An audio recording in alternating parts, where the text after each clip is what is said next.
Hi, I'm Steve Clemons, and I have a question. What did the U.S. and Israel achieve with their 12-day war against Iran? Let's get to the bottom line.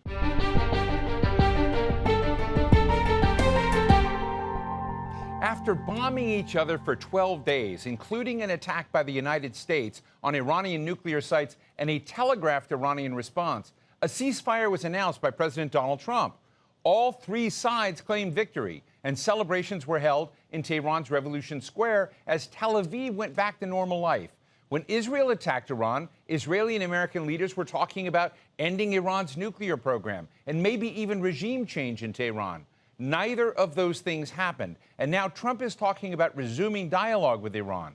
So what was achieved in this war? What changes now for Iran, for the United States, and for Israel? And what impact will it have on the wider region, including on Gaza? Today, we're talking with Trita Parsi, Executive Vice President of the Quincy Institute for Responsible Statecraft, and he's author of several books on the geopolitics of the Middle East, including Treacherous Alliance, The Secret Dealings of Iran, Israel, and the United States. Trita, thanks so much for joining us. Look, I'm trying to now just take stock of what happened in what Donald Trump is calling the 12-day war. Many of his critics in the MAGA world, Steve Bannon, Tucker Carlson, and others, were convinced this was going to trigger yet another forever war, that America was going in the direction that Donald Trump had campaigned against. And then all of a sudden, we're in a hot war directly with Iran. 12 days later, it's closed. Are you surprised as I am? I am surprised, but in the past, we have seen that as much as I was against the decision to do this, I think in many ways, in the long run, this is going to make matters worse. There is a nimbleness that Trump has.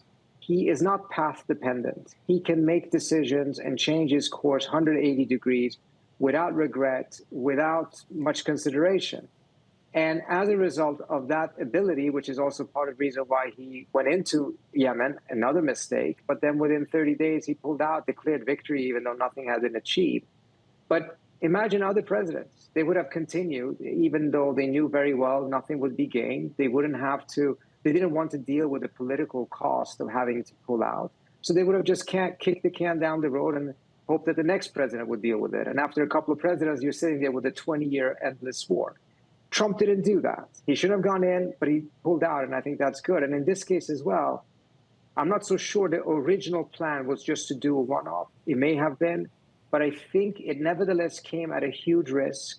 And we saw that when the Israelis took the first possible opportunity to break the ceasefire, and Trump did something that I think is completely unprecedented, dropped the F-bomb on the Israelis, and tweeted that they have to return their airplanes back to Israel and stopped the Israelis restarting the war, which shows, again, he could do it. He can also do it in Gaza. We can end that genocide if Trump decides to put down his foot. What is critical in all of this, though, is whether he will sustain that no in the manner that is needed. We have seen him tell the Israelis no. There would not have been a first ceasefire had it not been for Trump. But he didn't keep the pressure up. And as a result, Netanyahu quickly managed to find a way out of it, and we never reached phase two. The administration thought we would certainly reach phase two. They were more skeptical about phase three. We never even got to phase two. And it's because if at the end of the day, you can't just say no once, you have to sustain it. And he's going to have to do the same thing here in order to make sure that this ceasefire lasts. I want to play a clip for you on the president's comments on Gaza. Let's listen. I think great progress is being made on Gaza.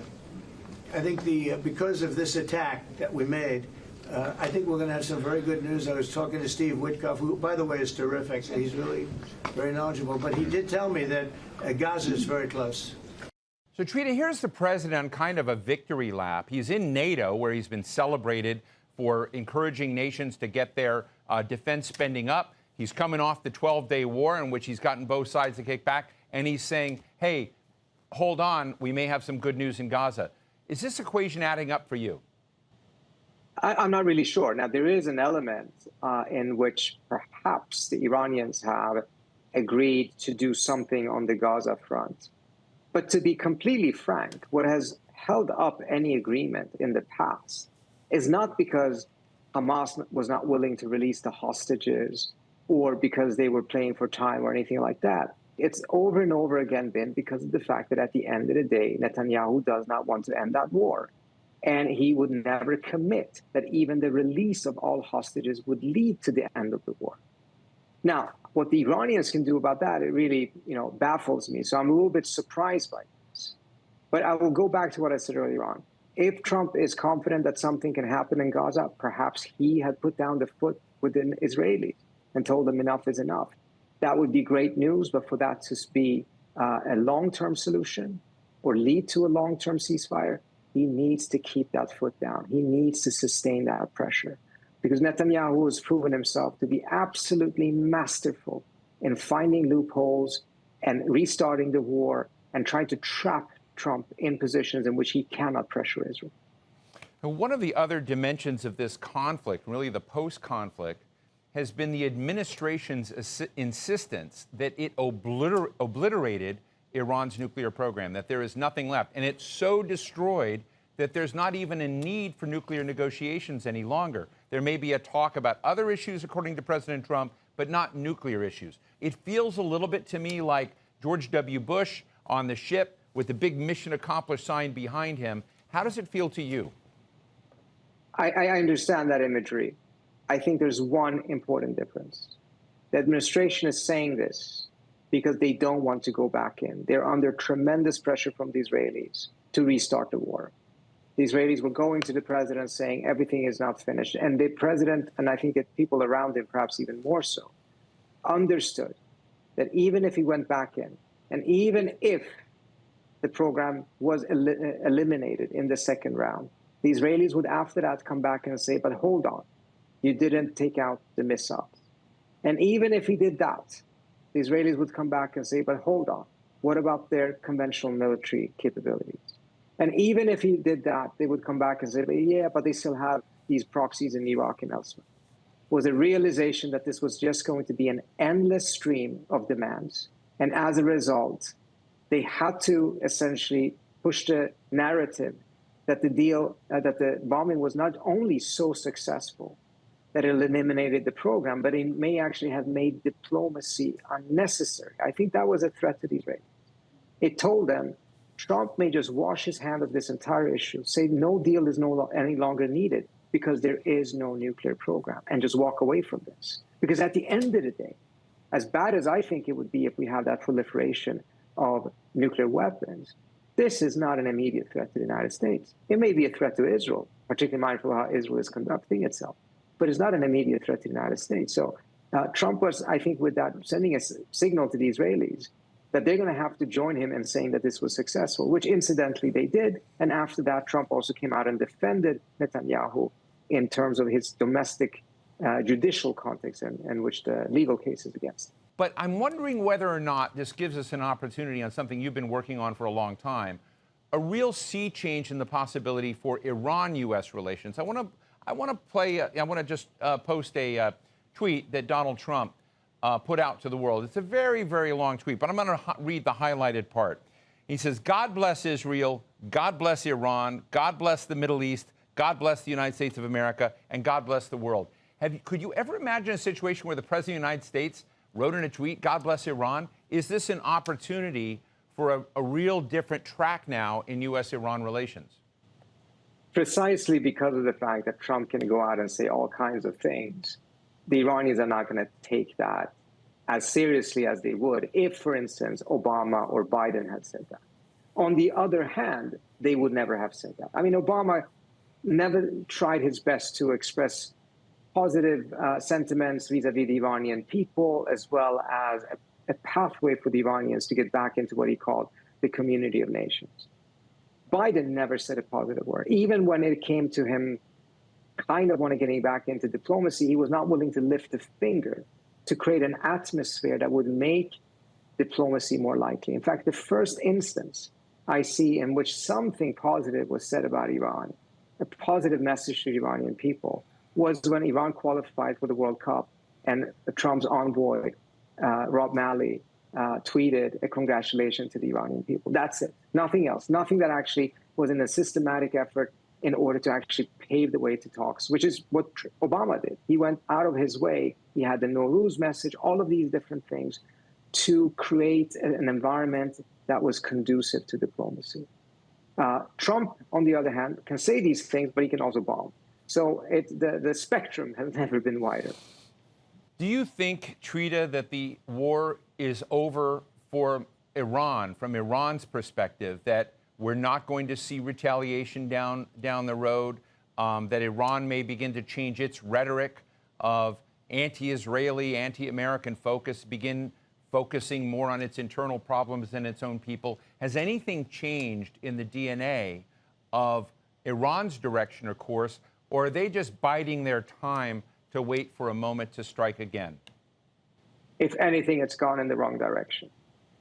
After a country who doesn't have nuclear weapons has its nuclear program inspected by the IAEA, is engaged in diplomacy to agree to even further restrictions on its program, is attacked by two nuclear weapon states, who in turn had not been attacked by Iran. So there's no case to be made that this was self-defense. The idea that the desire for a nuclear deterrent would go down, I think, defies all logic. Instead, you're going to see the opposite. The desire for a nuclear deterrence is going to skyrocket. The balance within the Iranian regime, which had for the last 20 years and plus tilted in favor of those who said Iran should not get a nuclear weapon, but it should use the nuclear program as a bargaining chip in a negotiation with the West, which is exactly what happened in the JCPOA. It is now most likely tilted in the other direction, in which it is no longer just a bargaining chip, but actually a pathway to a nuclear deterrent. I find that highly problematic. I'm not saying that it cannot be reversed. I think it can, but it will require some very, very severe and deep engagement, and I think far more sanctions relief than Obama ever put on the table, which incidentally, Trump probably is inclined to offer. So I think there still is a pathway to such a deal, but we have to be honest that it's not only going to be more difficult because of the environment, but also because the desire on the Iranian side for a nuclear deterrence has skyrocketed. Iran has the pathway to basically say, you know, throw the IAEA out and to withdraw from the Nuclear Non-Proliferation Treaty, and voila, they're no longer bound by that social contract and the anti-proliferation regime. And then all of a sudden, Iran has a pathway that North Korea took and could very well take the North Korea route, get warheads, test them. Do you predict, given what you just shared, that that is likely to be the direction that Iran goes? That is the more likely path. It can still be prevented. As I said, there is still an ability to be able to, through diplomacy, change Iran's calculations on this, but it's made it more difficult. If we only look at leverage and say, well, now they don't have a nuclear program, fine. Let's say that it was entirely destroyed. They can reconstitute that, building those centrifuges. The centrifuges they have the capability of building now are actually more advanced than the ones that they were using. So I think the desire for a nuclear deterrent is far more important than the supply side. Do they have access to the material, et cetera, to build centrifuges? So in that sense, I think it's very, very bad. One of the first things I said after this bombing was that this is more or less ensure that Iran will be a nuclear weapon state 5 to 10 years from now. You had the European negotiator, Enrique Mora, who up until just a few months ago was the negotiator for the Europeans in this, say pretty much the same thing, that this June 21st is the day that the Iranian nuclear weapons program was born. Do you believe that there's a new reality in the Middle East now that basically Israel and the United States are the might makes right powers in the region? Is there any sort of structure? Do the Abraham Accords matter anymore? I'm just sort of interested in this moment of identity in the region and whether or not the region just got a tough love lesson that no matter where it was, the aspirations of Saudi, of Qatar, of UAE, of other nations in the region finally are sort of shelved by whatever the United States and Israel determine. Israel, a nuclear power in the region as well. Essentially, they are the ones that are going to set the terms in the region. Let me put it this way. This did not create a Middle East or a world in which might makes right. This took away all pretense that it ever was anything different. I'm not saying that international law and such institutions at the UN do not matter. I think they matter tremendously. They matter in the manner in which they can restrict countries from going in that direction, change their incentives. But at the end of the day, when existential matters occur, then we always knew that no country would put international law above their own self-preservation. In this specific case, I think the primary things that have changed, first of all of those global South countries that didn't buy it when the West was talking about that we have to defend Ukraine because of the rules-based international order, feel very vindicated because they realize that that was always a false argument. There was no such thing that the West, in that sense, really respected. And we've seen that clearly, exactly what I said earlier on about a non-nuclear power being attacked by two nuclear-equipped states. I think the primary thing that has changed now is that the Arab states, who for quite some time viewed Iran as a very dangerous threat, have now realized that the challenge from Iran will likely remain. It will, in some ways, potentially get worse, particularly if that scenario of them weaponizing materializes. But now I think they're far more concerned about Israel and about the United States. And they're concerned about Israel because they've seen that in the course of the last couple of years, the United States has more or less taken off all of the restrictions it used to put on Israel. It may not have been sufficient in many different ways, but we now see what Israel does when there are no restrictions on it. Compare how it's conducting itself in this war compared to 2006 in Lebanon, for instance. And that is because of what the Biden administration did in just taking all hands off, more or less. Secondly, you're now going to see a gravitation of a conflict between, or at least a deep rivalry between Israel and Turkey, given the constellational changes that are now taking place in the region. We've already seen that immediately after Turkey won in Syria, how the Israelis increasingly started to portray Turkey as a threat, putting pressure on the United States to do things against Turkey, which will be much, much more difficult than the manner in which they started that campaign in the early 1990s against Iran, after Iraq was defeated in the Persian Gulf War. Iran was already a non-friendly state, an enemy state. Turkey is a NATO member. So it's going to be much more complex than it was before. But that's where I think the core of the geopolitical rivalry in the Middle East is going to be shifting towards. Let me ask you one question about how Iran is seeing its situation right now. To some degree, it saw its proxy, Hezbollah, become neutralized. It's seen the leadership of much of Hamas wiped out and even assassinated inside Iran.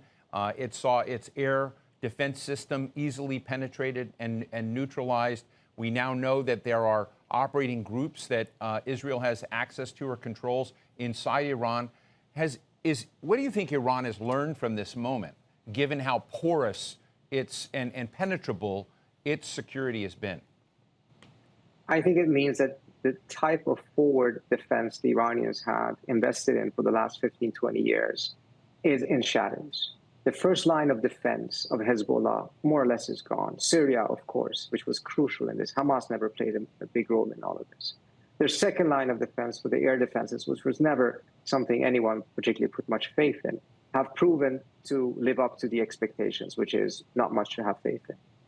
Their ability to strike back at Israel, however, I think has given them a lot of confidence.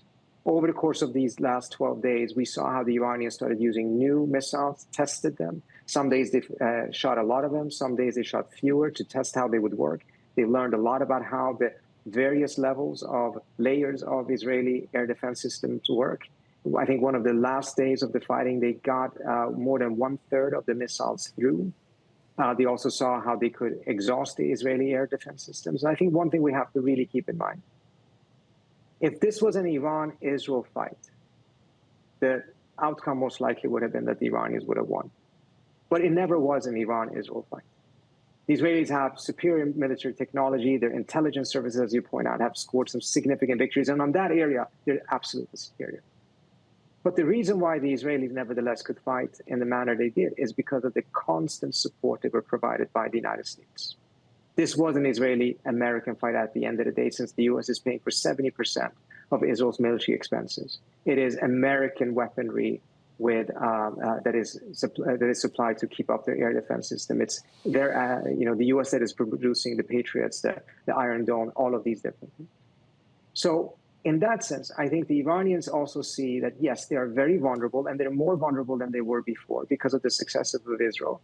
But also they have revealed and exploited and deepened many of Israel's own vulnerabilities. And it's not entirely clear to me how the Israelis will be able to win that fight in the sense of producing even better air defense systems, while the Iranians are still not even halfway through what they can do on the missile side. There's also other global stakeholders that are sitting on the sidelines watching what just happened, particularly Russia, particularly China.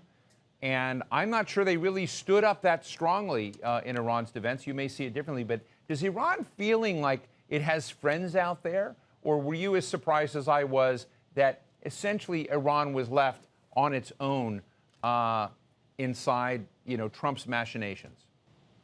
I think the Iranians were disappointed with Russia's conduct and had hoped that there would have been much stronger pressure from Russia for an end to this war, or perhaps some help. On the other hand, Russia's air defense systems had underperformed already in Ukraine, so I don't know how realistic it was for the Iranians to think that suddenly they would work so much better in Iran.